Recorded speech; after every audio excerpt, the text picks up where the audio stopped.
I'm 90% confident my bracket will beat your bracket. I've been a World Cup guy since '06.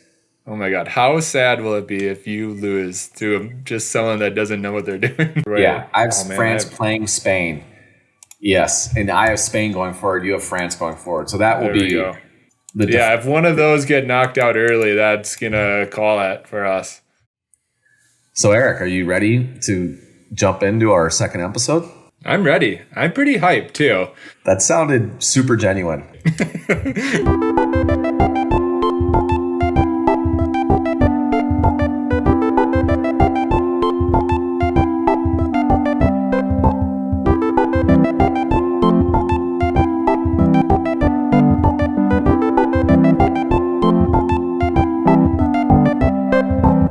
This is episode 2, the World Cup. And the question I put to Eric was, can you predict World Cup winners better than I? Question mark. Because I believe with my general knowledge of soccer, but specifically World Cup, and my reading of the vibes in the room, I can be more successful at predicting more wins accurately than Eric can with some BS modeling. That's what we're going to test. And it sounds like, Eric, you put together some modeling, TBD if it's BS or not, to predict who's going to win. And just to set expectations for everybody here, the first round, the group stages we're not including. So Eric, completed a full bracket starting at the round of 32, and I completed a full bracket starting at the round of 32. And what we're going to do is Eric's going to walk through the model he put together that he then applied to pick all of those winners. And then I'll walk through my model. But we're only going to review the outcomes of our models after that round of games has occurred. So right now, all of the games completed for round of 32. So right now, we're going to look at those and compare and contrast. But then after each of the rounds or in some combination of them, we'll come back and update to see until the ultimate full winner of episode 2 - the World Cup, until that winner is decided. I think that's how we're doing it. Right, Eric? Yeah, I think that makes a lot of sense. I'm feeling pretty good after winning episode 1, explaining how airports work and that the variability is quite comprehensible. I'm feeling good. I'm feeling math has all the answers, really. And I don't even need to watch games to figure out who's going to win. And that's the joy of sports, is not even watching the games and just applying a model to predict. So I'm glad you've reached that point, because that's what life's about. Exactly. So good job. Now that I do have a bracket, it does make the games a little more interesting to watch. And I think that's why, sports betting is a thing. People, this is just a first step into what will become a crippling addiction to gambling. So apologies for that. But what are you doing? That's not my problem. Also, side note, I said you would have a crippling addiction to gambling. I can say that word because I'm disabled and have a spinal cord injury. Just to be clear for the audience. I want to make sure I don't get canceled.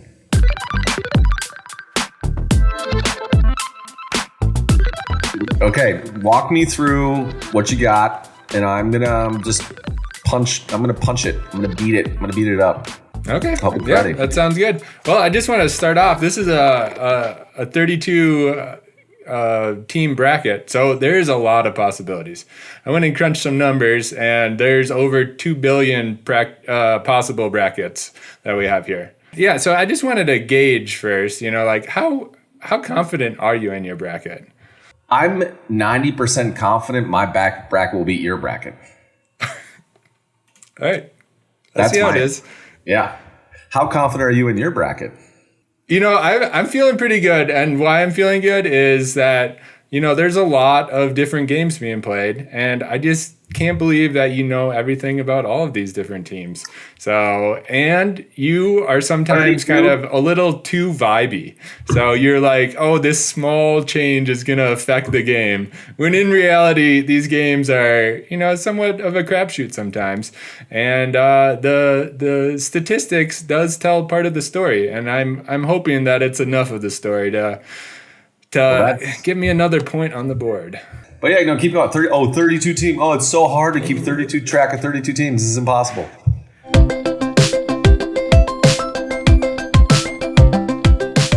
So, I started by thinking through the different types of models I could use. There's a whole lot of options these days. Of course, we all know that. Definitely all the models. And people are getting really fancy with these like ML models, and they're like doing all these large scale data things. And I'm like, after I did so well in episode 1, I was like, I don't need some huge model to kind of do well. All I need is a single number for each team.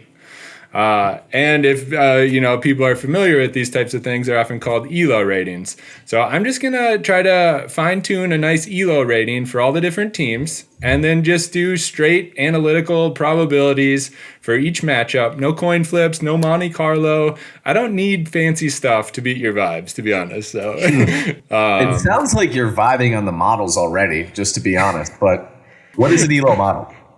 Well, from my perspective, I don't know what it is. All I know is that we get a single rating for each team. So I'm sure it's got some. What do you fucking mean you don't know what it is? Did you just plug this into fucking Claude? Are you just using your brain? I did not just plug this into Claude.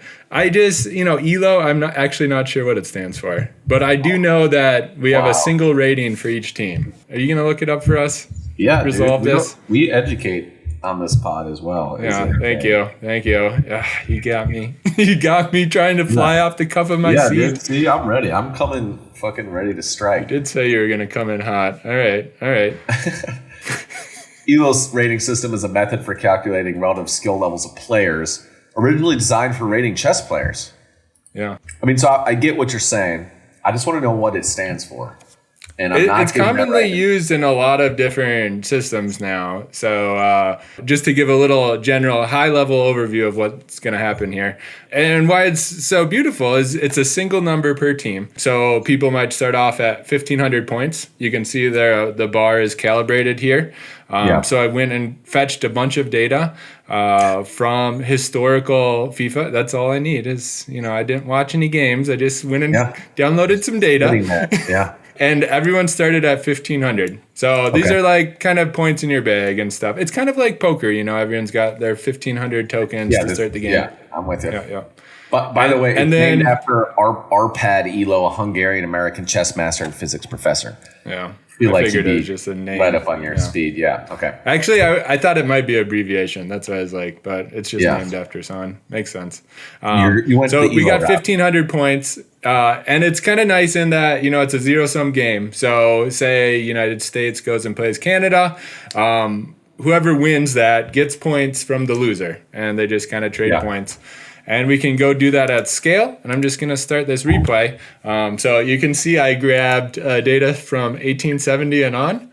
Wow, I didn't even know they were playing football for that long. Well, and the thing is, there are at least 8 teams that probably don't have much data in here at all because they've only recently started participating in FIFA. And definitely it's the first time they've participated in the World Cup. Because as you may or may not know, this is the first World Cup where there's been 48 teams total. Previously, it was always 32. So there's like 40 more games being played and new people who are not in this historical data set or are not represented completely. So this is going to be absolutely biased towards the big dogs, which normally would be fine. But we already saw some upsets in the group stages where the big dogs, the classic European teams, the South American teams got down. So your data is already fucked. It's already dirty to data. Put it lightly. Yeah. And now, so I'm only more confident to see your application of ELO on historical data going back to the 1880s is just it's honestly it's disgusting is what it is. But I mean, I'm glad you brought some of this stuff up. So I did learn early on that the format changed, and I went and did some field research. I was talking to the few soccer fans that I know, and was like, "Oh, what do you think about this new system?" And it was a little, no one seemed to care much, but because there used to be a group stage, the only thing that happened is they have a round of 32 instead of just round of 16, right? And more groups because there's just more teams. Yep. So then, the funnel, they had to add another knockout round. Yeah, so some of the people, 16 of them don't actually make it to the round of 32 then. It used to happen where some didn't make it to the round of 16. It's just like the numbers have changed or no? There were just fewer teams. Yeah. So now they had to add another layer to help funnel people down. And therefore, they added an additional game that teams need to play to move through, which also has an extreme impact because teams with older players now might not be able to perform as well. But yeah, that's I did see a game where Ronaldo was checking out of the game, and the substitutes are serious business. You can only do you never can sub back in, and it seemed like you can only do a certain amount. Yeah. There's a max. I think it's chat will fill us in here, but I think it's 4 per half, or maybe it's 4 total. But there's a looked like 4 or 5. I wasn't sure if it was per half or just the whole game, but and I think maybe you get some more in extra time, but I'm not sure. But Ronaldo's an old man; he's 41. That's why he was out. But anyway, keep going. Because he just doesn't have the endurance, and soccer is such a game of endurance. Except for Messi, who walks 65% of the time, he already moves less than most players and walks 65% intentionally. So he's still the top goal scorer in the tournament. He still scores goals. Yeah. He doesn't need to. It's the strategy. Exactly. Yeah. He knows where he needs to be, and most of the time he doesn't need to run to get there. Conservation of energy. Physics 101, baby. Smart guy. Okay, you brought up a couple of interesting things. So one, are you thinking the data from 1890 is not relevant? Is that did I hear that? I think it's less relevant for this application because we're talking about competing against other teams head to head. And in 1890, there was probably like 9 teams that are still involved right now. So I think it's relevant, but I think it's less relevant. And I actually think it could flip negative because it will inform stuff incorrectly. So yeah, I'm telling you. Well, you're going to give me a time freaking dial right now. You're like, oh, I'm only do it since 1980 or some bullshit. No, I was just going to say, I think you're probably right. But one of the beauties of the rating system is that it ends up just prioritizing recency quite a bit because it's a zero-sum game. They're trading points. So, while I went and fetched all that old data, it might not matter at all, but the rating system just handles itself.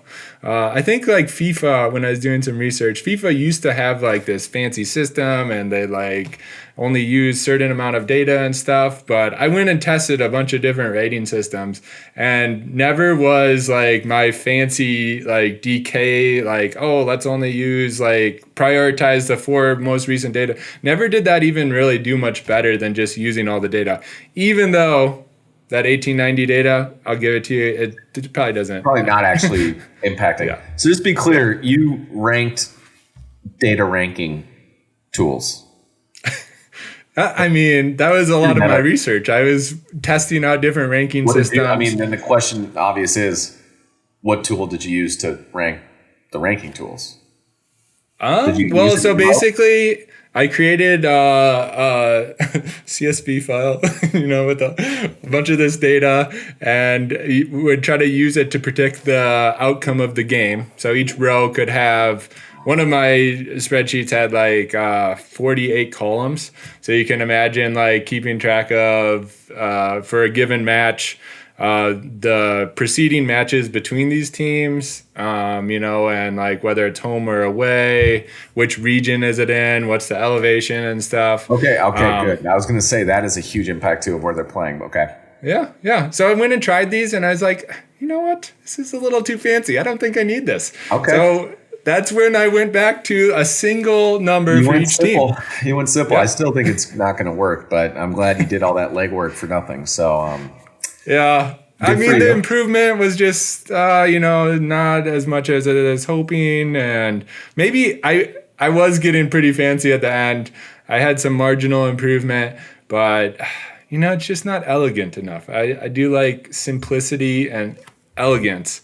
And the fact that I can just take, here, let's see this. Yeah, what's the outcome? Almost 50,000 games, 145,000 goals scored, compress it into 32 numbers that matter to me, and then use that to predict the bracket. It's elegant. So this is all the history of soccer played by all these teams leading up to this very moment, and then applying that to the forthcoming bracket matches they have. Exactly. So I don't include any club games. I don't do roster changes like track players. I'm not that fancy. It's just purely based on, I understand what you're doing. I think I think it's a little silly. I think you should have gotten more elegant because I think there's more variables at play here than just simple win-loss. But that's what the outcomes will prove. So yeah. And I'll come back to one of your other points later, but I think that gets us to where we need to go. Here you can see in blue the 32 teams. So I just played that, and they're jiggling left and right. At the end, these are the 32 teams that are in the Who's all the way on the left? Who's all the way on the left? Macau? Is that how I pronounce it? Yeah, a super small country. Bhutan, yeah. Dude, so Timor-Leste? You know what's insane? Cape Verde is probably a similar population to Bhutan. And they went through the group stage. They tied Spain and almost beat Argentina. So my point is, lightning strikes, my friend. And you can't predict lightning, even though I will give you that. That was honestly a crazy game. Argentina, one of the most dominant teams ever, with the greatest player of all time still playing super well. Country of 600,000 people who's never been in the World Cup, never played these teams and pushes it. So that's what I'm saying. That's pure vibes, dude. And you can't predict that. So you were vibing on them. You were contemplating them upsetting Argentina? No. No, but I at least would have contemplated it more than your model would have. That's fair. They might be the last, 1691. I mean, they're the third bottom team. And makes sense. It wasn't like it was a 0-0 game. There's many goals scored. It's like, this is it's a real result. And as you'll hear in my vibes explanation, I have a deep bias vibe for Argentina since I live there and know people there. So like, had I not had that, I probably would have vibed more on Cape Verde. But all right, so you ran the data. Argentina, Spain, France. Ooh, shocker! Crazy insight, dude. That they're up top. Who would have thought? All right, can I step back and maybe explain a little bit on how my ELO rating type system goes? It's like most, but I just want to give you a flavor for what's going on behind the scenes. That sound good? It sounds great, Eric. Cool. So as example, we have Argentina here and Mexico here. So Mexico has 2,000 points. Argentina has 2,200 points. So what does a 200-point gap actually buy? So this curve, and this is a common curve in probability type systems. It's called the logistics curve. It's got a lot of great properties. So I can already tell. I'm already looking at this curve and I'm thinking, look at these properties. These are great properties. Honestly, it's like Miami Beach. Full of great properties. Yeah. So one of these properties I like a lot is that 0 maps to 0.5. So 0.5 probability, 50%. So if we now think of what this curve's representing, and we'll do that, just the difference between two teams' ratings. So Argentina minus Mexico, the difference was 2,000 or minus 2,000. So that would be kind of this blue line here. And we can kind of go up the curve and see it maps to 0.75, so 75%. So based on the rating difference alone, Argentina has a 75% chance to beat Mexico. So on the X is the point different. Yeah. Okay. Yep. I gotcha. So what are the properties that I like about this curve? So one, if you look at the y-axis, you can see that the bottom is 0 and the top is 1. So it maps to a 0, 1. So for probability, that's exactly what you need. It's also symmetric. So you can see that plus 200 is the reverse of minus 200. So if I run it through the logistics curve, add them up, I get to 1, which is 100%. So all the probabilities add up nicely. So it has a lot of these very nice characteristics. Does your wife know that you're into curves, like this model's curve to this level? I don't know. I mean, it's a pretty curve. Heard you talking about these curves. If you go and actually chart the probabilities of the games, I went and made these little red circles. That's the actual probabilities. So if I go and like look at the ratings between the two teams and then see who actually wins, you can see my curve's not precise, but you know, it's like how much work do you actually want to go through when the other guy's just going to vibe? You know, do we need to put forward all this effort? I mean, it's like a straight line would be almost even hitting it more. So wait, the red is the outcome?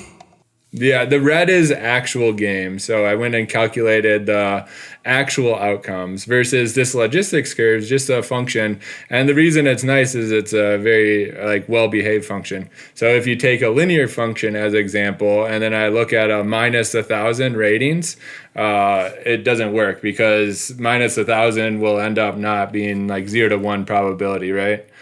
Because it's linear. So at some point, if I have a line, at some point, it's going to go below 0, which is not real. Not good. Yeah. So it's not well behaved, which is why this function is actually used, unlike your linear functions that you thought might work.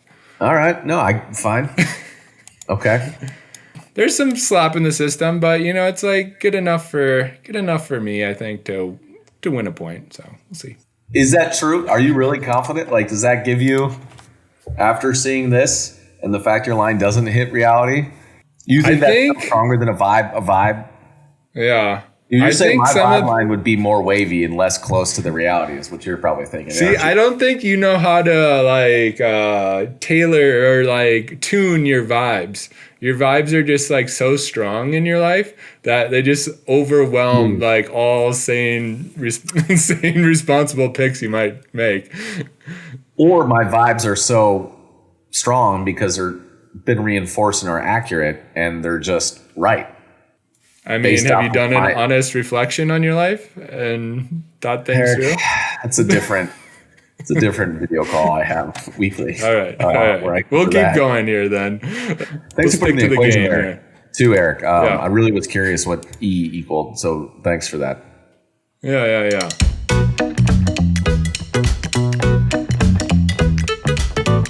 So I mentioned it was a zero-sum game, right?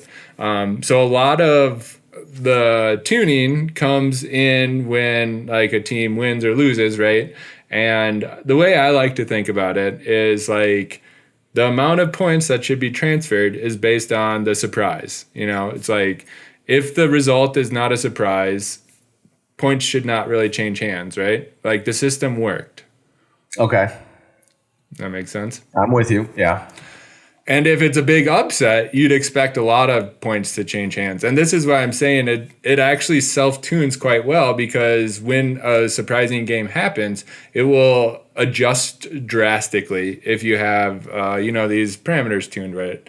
And I did read a little bit on FIFA's, and I was like, even FIFA agrees, that they use a similar rating system, and I went and found some of their parameters. I didn't use theirs because it's FIFA. It's not a real prediction algorithm. Yeah, they're basically whoever gives most money to Infantino just gets the favorite. Yeah. We'll save the corruption for the next part in this series. Okay, great. Don't worry. It's still going to be referenced, but yes. Yeah, good. But anyways, so the new score is equal to old score plus some weighting. So the weighting is based on the qualifier. So like say A wins in an upset. If it's just a friendly match, so and I don't quite understand these terms, but they have games that are like friendlies. Yeah, it's like it's not related to a tournament at all. And I think FIFA also has a weighting based on the margin. So it does try to account for like how big the margin of the game is because, soccer is a very low scoring game, which is one of the reasons I was a little nervous about my rating system is like, if it's a 0-1 game, it's like one small deflection away from ruining things, right? Yeah. Well, how was it a penalty? Did it go to penalties, which has a whole different implication? Yeah. Another gap in the data, my friends. Yeah. But then I was thinking about that 0-1. Like, how is vibes any better? Like, how do you possibly know that some random ball is going to get deflected and the goalie is going to miss it? Well, no, I look back and say, look, I remember the last 3 World Cups, and I know that Mexico went to PKs with Germany, and Germany won because their keeper stopped all of them. And that wasn't a fluke. So that's the same as Germany winning right out. Versus if it was the inverse and the team like snuck in and they won, and it was by the luck of the numbers of the gods that they won in PKs. Like, well, that team went deep. So in your model, they'd be like, oh, look, they got plus whatever. Like, no, that so wasn't you kind of do this in your head. You're kind of, but you're doing it more. You're basing it more than just the outcome of the game, huh? What's the vibes? It's like, what's the read of the game? What's underneath the numbers that because you want to do it at scale, which means you can't double click on everything or whatever, quadruple click. Yeah. And I'm only going to reference lived memory for the most part, where I can be like, oh, see that, and also like the vibes that are associated with it. Yeah, but you just can't possibly know about all of the different games happening. But it's not important, because all that really matters is the players that are alive right now and the coach that's playing, not what the fuck happened in 1956.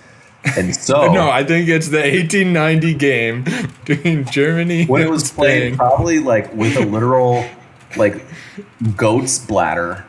The result was 0-1. It's important, Thomas. It's important. Okay. But weather, because different team styles played in rain versus not is like a huge factor. Yeah, anyway, that's where my fancy model was going. Basically, I have the city of all the games, and I was putting extracted variables. So what's the altitude, what's the weather, stuff like this, into new columns. So I had like 3 different venue type variables that was then used to predict the outcome of the game.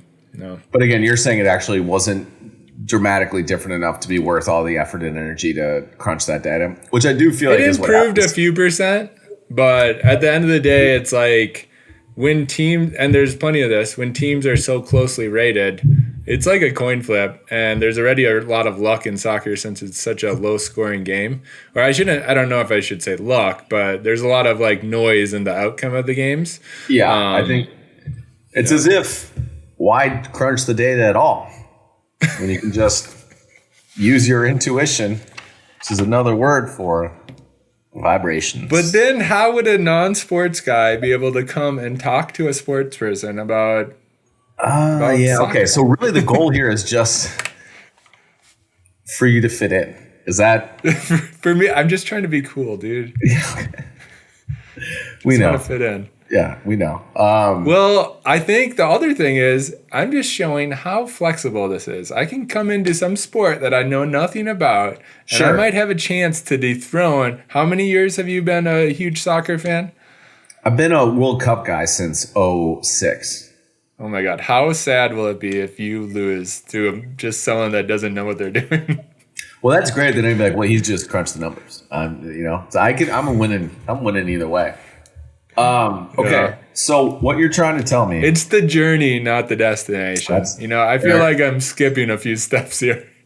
Well, again, the goal is for you to not even watch any of these games or enjoy them. That's the ultimate Why would goal. I enjoy a game when I can just crunch numbers instead? Yeah, that is your game. That is your knockout round is creating the fucking ELO for 32 teams. So what you're telling me here, Eric, is you can toggle the rating based off of each competition and some variables involved with them if it's upset. Yeah, exactly. Yeah. So I would go through the historical matches. So I said I had like 50,000 roughly. And then I'd use these kind of, I had a slightly tweaked version. So anyways, we can go through each game, and the beauty is we just figure out how many points trade between the two teams, and we can make that happen. And I just keep a running track for all the teams, at the end of the day. But, my goal was the 32 teams that were coming in. All right, I'm with you. This one I have less problems with, acknowledging the already stated issues I have with your faulty data set. It has a good interpretation. It naturally kind of self-corrects quite well. So that's why what you're showing me is controlling for vibes.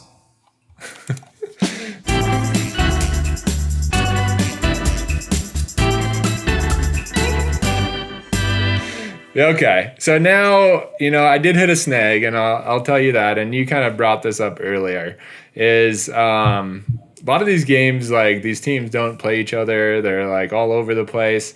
So I went and calculated the connectivity graph of all of these different games. So the connectivity graph is, you can imagine like Cape Verde. So they have low connectivity with a lot of the other teams, meaning they might have played a team like X. X might not have even played the big dogs. They might have played Y, and finally Y had played the big dogs, right? Got it. So that's like what we call connectivity. So I went and calculated the connectivity, and I tried to just drive to the different regions, because a lot of these like regional areas, like they'll play teams close to each other. They're all based on the regions in the world. Oh, that's why it's got such strong diagonal. Yeah, makes 100%. sense. So yeah, UEFA's Europe, CONMEBOL is South America, CONCACAF is like Caribbean, and US AFC, I think it must be African. I don't know what CAF or OFC is, but one's got to be like this doesn't even have a lot of games, so I don't even know what this is. It might be Oceania or something. I'm glad to see you just did every game since 2010. You finally came to some reason here, which is good. Yeah. And honestly, it really is for these regions, because there's so many more countries that have been added, I'm sure, again, since 1890. Yeah. Okay, but yeah, which is the U.S., Canada? Is there a North American region? Yeah, that CONCACAF, the third row, is North America. North America and the Caribbean. It's like the Confederation, Central America, Caribbean. I don't know. Got it. So obviously they play a lot of games with each other, and then they have decent connectivity with South America, which is South America, which makes sense. Yep. And then what was Europe, which also makes sense. Got it. And then these others, it's tails down. So, the main thing is, like, when you have these teams that have low connectivity and they're doing very well, it's hard to rate them against each other, which is one of the downsides of the ELO rating systems. Yeah. In math, that's what we call quite incestuous data. Quite incestuous connectivity chart is what a lot of people, I guess that's a your term if you want to be edgy. Your words, not mine. Anyways, I ended up throwing in a little extra number here and there to correct for some of this regional bias. So. And here's my question: is the ELO score only based off the teams that are competing in this World Cup? No, it's not. It's everything. And it's everyone. And so as example, say you have like an island, and I say island in a connectivity sense, like a region that doesn't play other teams. Thing I've heard you say in a long time, but keep going. I love it. An island that doesn't play other teams. Yeah. Which also is likely a literal island, because that's Oceania, which is quite funny. All right, keep roughing. Go.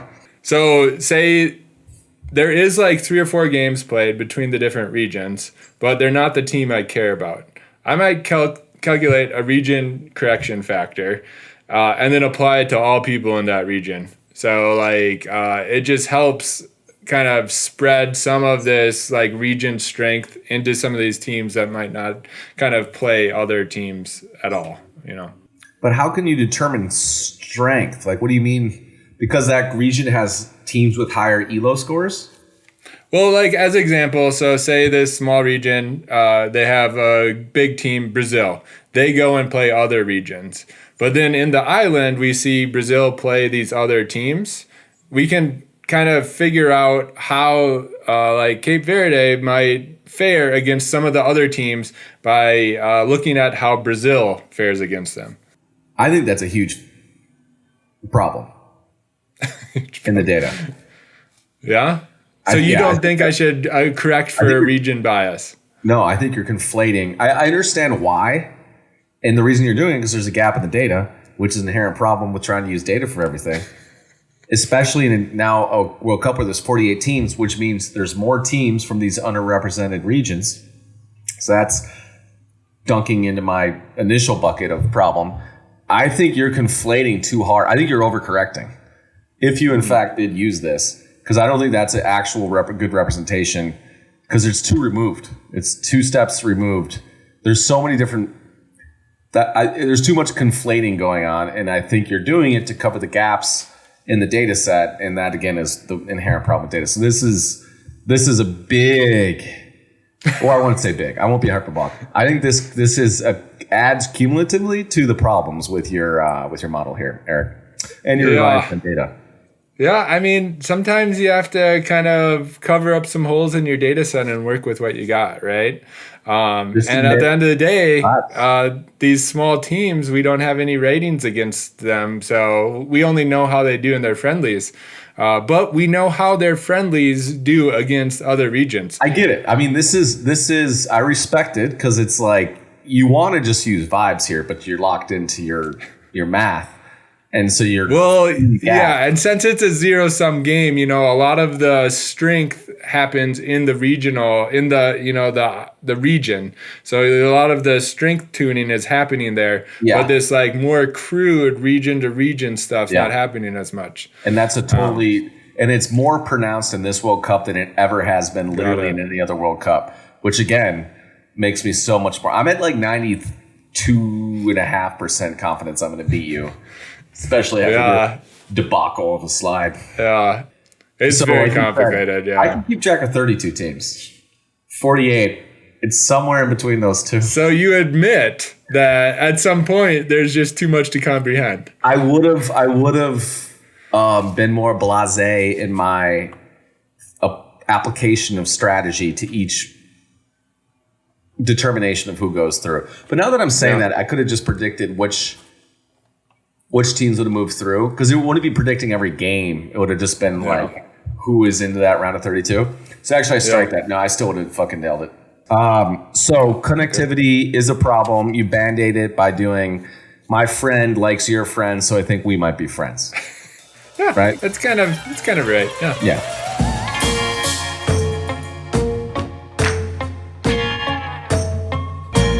Okay. So we had this one small tweak. And then I was like, okay, maybe a single number. Damned. It always goes this way. We have a lot more relevant data here. It's like we've got goals, and goals are very natural. So we could have two ratings, one attack, one defense, and we can imagine the goal for one side is based on their attack and the opponent's defense, right? So we have a very natural way to apply these two ratings to the outcomes that are tracked in all of our historical data set, right? The two outcomes being points scored and points allowed. Yeah, or goals scored and goals allowed. Yeah. So like this is way better of a signal than who wins, because it's like win, loss, or draw, right? It's like it's so crude. Yeah. Okay. Yeah, because 0-1, it's like this is a very common outcome, and it doesn't just tell you the full story. Yeah, and you can adjust your like update factors, and it's worth 30 points or 42. It's like, but at the end of the day, if we can apply them to their own ratings based on attack and defense, a lot more powerful, right? Okay, I like it. I'm with you on this. Yeah. You're finally improving something here. And you know what? I took that and scratched it. I don't even need these fancy models. You fucking got me so good. Well, I don't even need these models, all right? I think this would be a good model. When I went and calculated it, it was a slight bump up, but I don't like getting too fancy with this stuff. So I kept back on elegance. Yeah, I fell back on elegance, and I might do that again because there's something beautiful in the simplicity of just having a single number per team.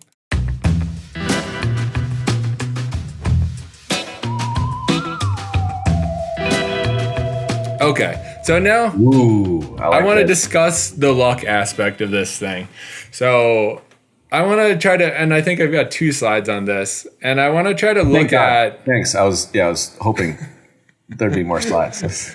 Yeah. So like a lot of so say we have like a team that has they're equally rated, right?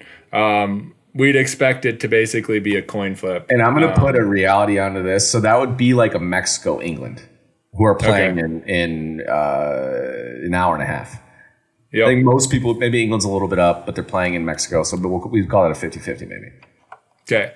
And for a game to draw, would be right along this line. So we're starting to look at goals now. I kind of prompted it with the last slide. It's like maybe we use goals as our metric to tune this system. I didn't end up doing it, but I like to show this because it does show some interesting things here. So this line is the draw. So, sometimes it's 4-4, sometimes it's 0-0. You do see like these things are bigger based on how many games. Lower scoring, So this bottom one, this is the favorite goals, and this is the underdog's goals. So this is just raw stats based on the rating system that I was using. It's not like FIFA's rating system. It's the one that I was calculating at the beginning of the show. And it's also not accounting for how big the rating gap is. It's literally just a straight favorite. So if you're 5 points up, you're still a favorite, technically. Okay. So in the next slide, I think I start to add some nuance to this. The thing that I like to see is just like, it's not very stark. And maybe it's because that I have small favorites in here. Maybe I should have excluded them. But like favorites get upsetted a lot in soccer. Yeah. And in particular, it's like there's a ton of games that's like 1-1, 0-1, 2-0. It's a low scoring game, which means like some small event affected the whole 90-minute game. Penalties, a red card. Yeah. Like somebody getting an injury, their best player getting injured. God. That's why it's fun. Yeah. And it's also like, it's like a binary. I do feel like the gut has a chance here. That's exactly. Because you're living in a binary world that doesn't explain the outcome. The outcome. How I would describe it, there's a small signal and a lot of noise, Yeah. Absolutely. Of course. Yeah.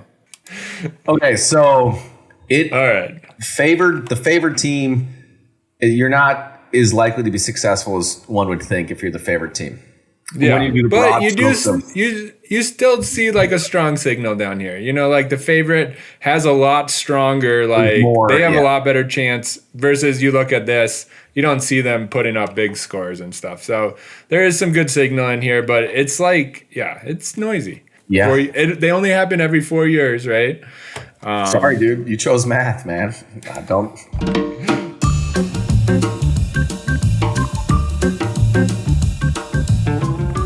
We got to parse this one a bit because it gets a little complicated here because we're now thinking about the ratings. So you see the ratings here on the bottom, the ELO gap, 100 gap, 200 gap, 300 gap, 400, 500, 600 plus. So the gap's on the bottom. Yeah. And then the margin, the goal margin's on the left. So 0 is a draw. So this line across the middle is all the draw games, right? A single plot on this scatter plot, like the one you have highlighted, the Saudi Arabia, Argentina. Yep. That dot means Argentina was up 400. Yeah, they'd be up 450. That's just the difference. Saudi, the difference. Yeah. Got it. So Argentina was 2,200 and Saudi Arabia was 1,800 or something like that. Yeah, that's why the rating system and the logistics curve is so beautiful. All that matters is the rating difference. Okay. All right. Yeah, I got you. Yeah. So it's an upset since it's below the line and it's red. Yep. And Saudi Arabia won, but they weren't the favorite. Oh, no, it's just goals. Okay. All right. I'm with you. Yeah, this is goals. So anyone below the favorite lost, the above the favorite won. So it kind of maps to the last slide, which is why I kind of used it to motivate this one to kind of help. And you can see there is a lot more blue, but there is quite a bit in the red space. So again, we see the favorites not winning all the time.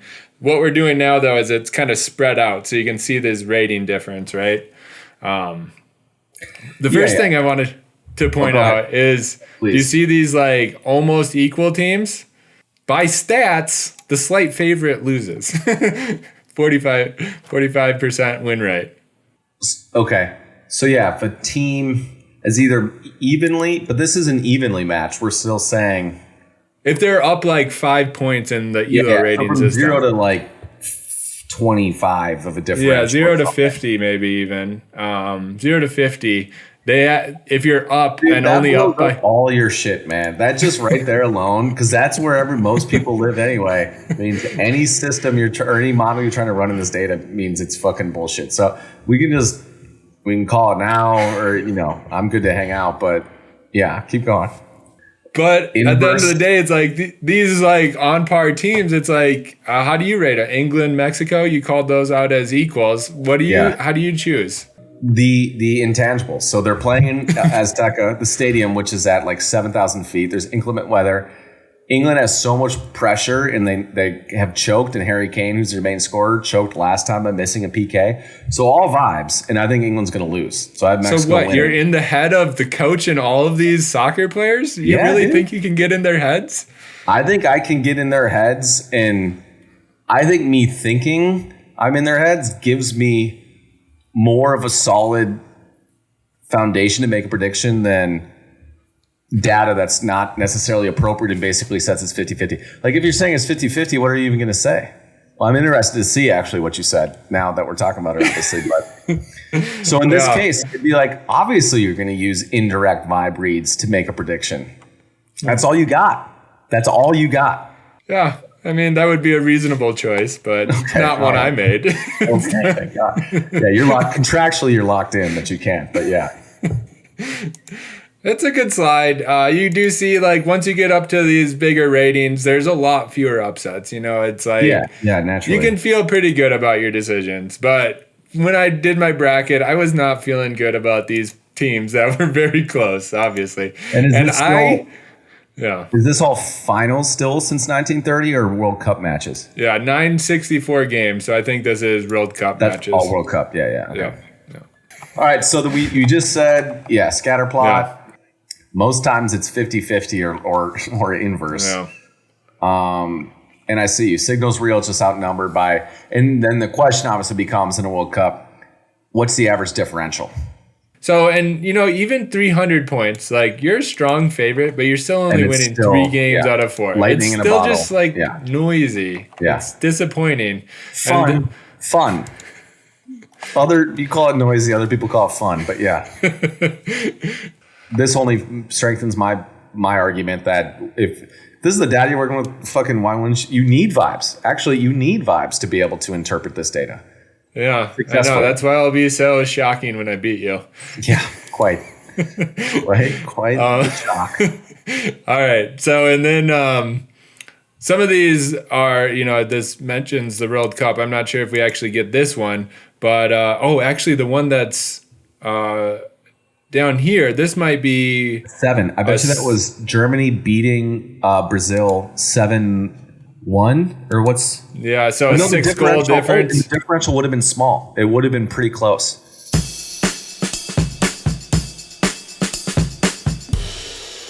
Look at that, because you brought it up, and I'm like, I saw that, or I saw the stats of that game. I didn't actually see a game.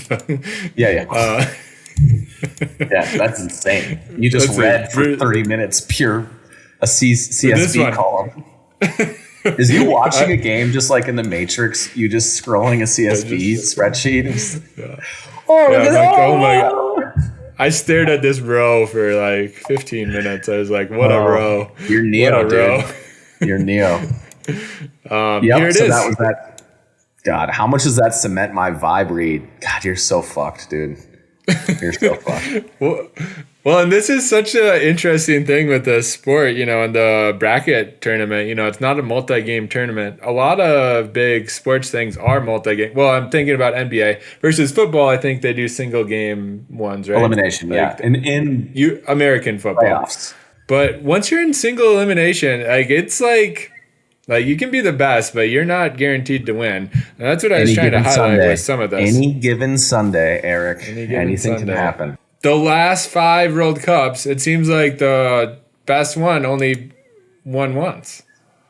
So this is, can you walk me through this? Because this is actually just, Brazil had the highest number ELO. 1 is Brazil, yep.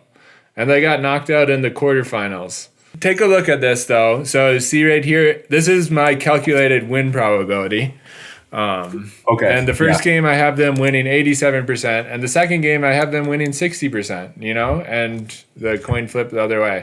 Well, oh my God. Here's another thing you probably never even considered. The luck of the draw. The lowest percentage win they had was the quarterfinal. So you have to pass through a harder, tighter gate than to ultimately even get to the finish. Yeah. So because it's called the group of death. You don't even fucking know about the group of death, do you, Eric? See? I recognized the bracket was very lopsided in that Argentina has an extremely easy path, except for Cape Verde, weirdly, to the finals compared to the opposite side of the bracket. Yeah. So I did, and the model just naturally accounts for that. So I didn't have to do anything fancy because math just works well. Fine, but you don't have to be such a vibes guy. You think your vibes, I know how to read a bracket. Congratulations. What's interesting, the group of death is more diluted now in the with 48 teams because it's less likely that multiple top tiered or high elo score teams would be in the same group. The same group that gets, because then someone might get knocked out because it's such a strong group. That's typically the group of death. Like you'd have Spain and Colombia, like teams that would normally make it to the quarterfinals, but might not because they're in the same group. So where did you land? Right. What you did? So you were like, I see this. Let me point out one more math thing real quick before we go. So I want to show what this box is showing. So you see how all these numbers are quite high. You have 89%, 81%, 88%. Still, so when you have like multiple of these things that like one loss, like you're out, you have to multiply these numbers together. So the actual chance based on all these win probabilities, and you get that, it's single elimination. So it really makes it quite dire for these good teams. Like it's hard to, and I mean, you see it up here, 1 in 5 favorites wins, right? But that's what this number is showing. And you can see it's roughly around that 1 in 5. My numbers are showing a little higher than that. But statistically, I don't think it is, right? It should be like not more that like crazy that the top team doesn't go all the way through. Exactly. It's so GD hard to do it. Exactly. Yeah. Okay. So 1 in 5 versus my model is saying it's like 30%. So more be like 1 in 4, 1 in 3. So actually, based on this, it seems like the odds should start going the other way, and the statistically favorite might win this one. That's how it works, right? No. The opposite of that. Fair point. And this gets to a theme I may bring up in future episodes. When you get multi-layered systems, what the use and value of data and predictions becomes less and less valuable. If you give me, so you could predict a round of 32. Probably, the group stage was crazy. You could probably predict a round of 32 to 16 with like 80% accuracy. But as it gets to fewer and fewer, I mean, that's what we just showed and said. If my goal is to predict who's going to win the World Cup,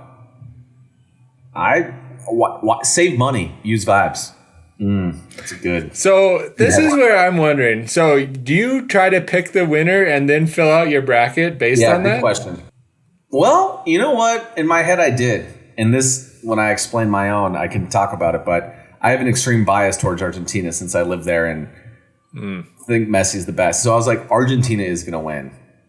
And so I did. That did eventually come through. But no, I went left to right.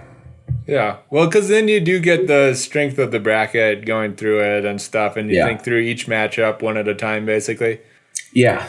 So that's what I do. I just do it very fast based on numerical functions.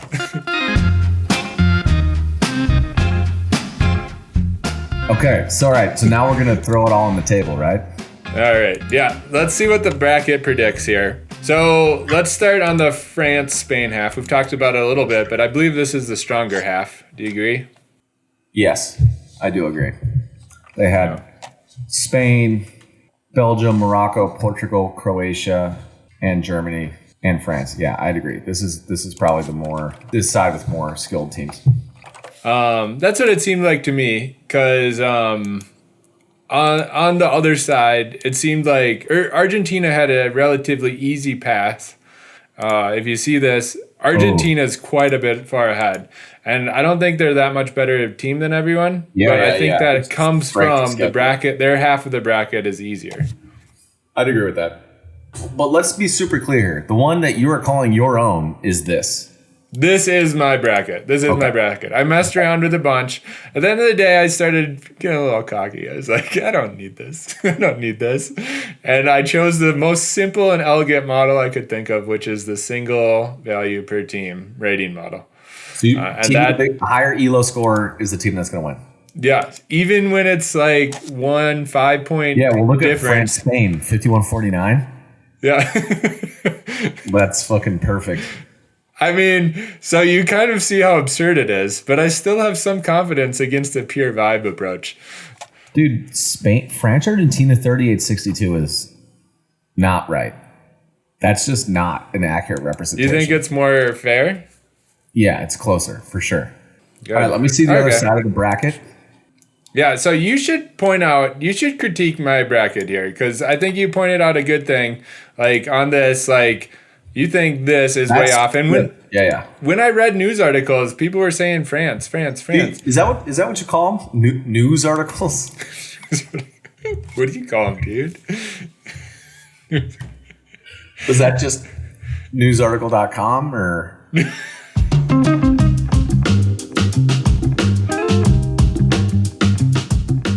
So there's an underlying theme, and maybe if we want to jump into my bracket, we can.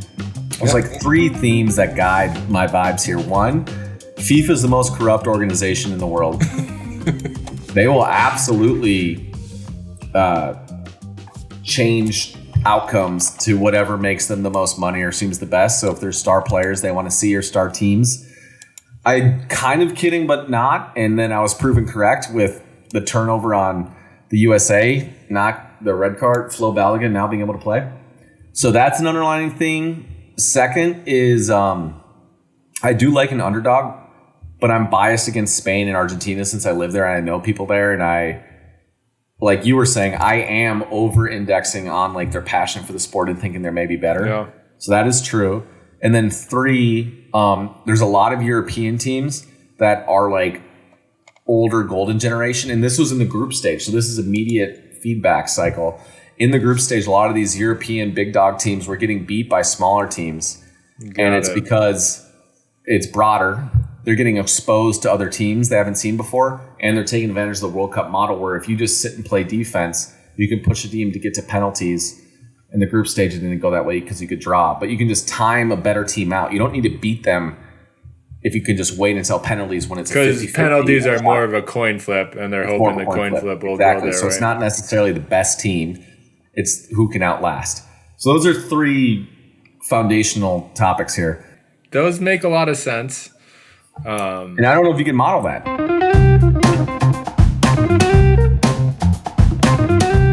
Yeah, so the story you were just telling, let me go to it because I had an interesting question. Yeah, this one. So did Brazil actually go out in the first round? No. They beat Japan. Yeah. And so it's Japan-Norway was the game that just happened. That's interesting. So I was already predicting Brazil not to go far, though. Yeah, you were. Like, and Norway ended up going.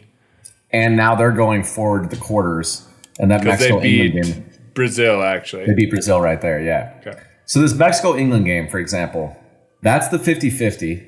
And this is all vibes I'm reading. So that's played at La Azteca Stadium in Mexico City, which is at elevation. There's severe weather happening. The last time England played there was the most infamous event in World Cup history, El Mano de Dio, which is when Diego Maradona cheated, had a handball, and scored and beat England in the quarterfinals, which was the closest they've ever gotten.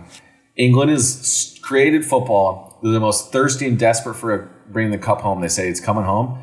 They choke all the time. Harry Kane, their leading scorer. I already said all these things. I see that. No clutch. Exactly. Yeah. So the model had Mexico winning 33%, and you chose them where the model clearly didn't. Wait, my model or your model? My model. I didn't even have them beating Ecuador. Because Ecuador coming in was higher ranked. Oh, man. See, the biggest flaw you have here is the lack of updated information. That honestly, I think that the recency. Yeah, because you spread back too far. You're not fast forwarding up.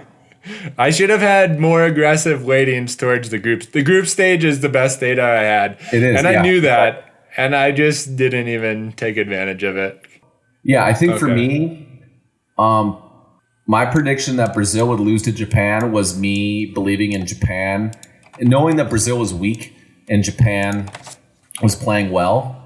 And then same with South Africa. I thought that they were on a good roll. So see, you do have a good story, but it's not as confident because it didn't work out. You're right. Okay, so anything that's highlighted or underscored with this red, I had different. So you had Australia beating Egypt? What? That's what so ended crazy. up happening? So, and you know what? I saw Australia play live, and they won, but they were all defense. They had no attack. It was just on the counter. And Mo Salah, so Egypt had never won. So this is all 100% vibes I'm reading on. Mo Salah's here to perform. People want to see him. And Australia was never going to go far because they can't score goals. They just lock down and park the bus. Well, that's a good story. That's where your data is coming through. So Mexico, did they win? Yes, they're through. Mexico won. So you have them going farther. Egypt won. Did win, yeah. Japan, so that was one that I got right and you got wrong. Yeah, I got you. Okay. So I got 2 ones. How about South Africa? No, that's wrong. They did not go through. That's the only one on that side. So we're 2 for 2. So right now we're even. I got 2 hard ones right, and you got 2 hard ones right. Right? Yeah. I got to figure out which games to watch, though, to see which ones I really need to win so that I look better than you. So on this side, we talked about this one. So you have Japan versus Norway, and I have Brazil. That game already happened. Yeah, so you were more right than me for that one. Because you didn't have Japan. But Brazil, you said lost? Yeah. Yeah, you're fucked. You haven't gone on the semis, dude. I was like, when Argentina was about to lose, I was like, oh my God. But then I was like, I bet you have them doing very well too. Which I did, yeah.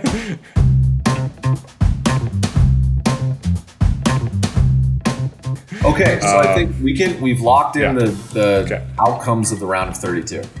Okay, so here's the points for how far we are based on round of 32. Thomas has 12 banked, and he has a max possible of 74. And the math bracket also has 12 banked and max possible of 74. So we're calling this a tie. Yep. We're going to keep going until someone has a complete victory. Like there's no possible way. It might happen at the end, but it might happen before. I think we both have. Who do you have in your finals? I have Argentina. I have Argentina and Spain. So that's the big one. Does the Spain semis get through or France? Or wait? Yeah, I have France playing Spain. Yes, and I have Spain going forward. You have France going forward. So that will be. If one of those get knocked out early, that's going to call it for us. So we're at a dead heat. Math versus vibes. Cheers, my friend. Cheers.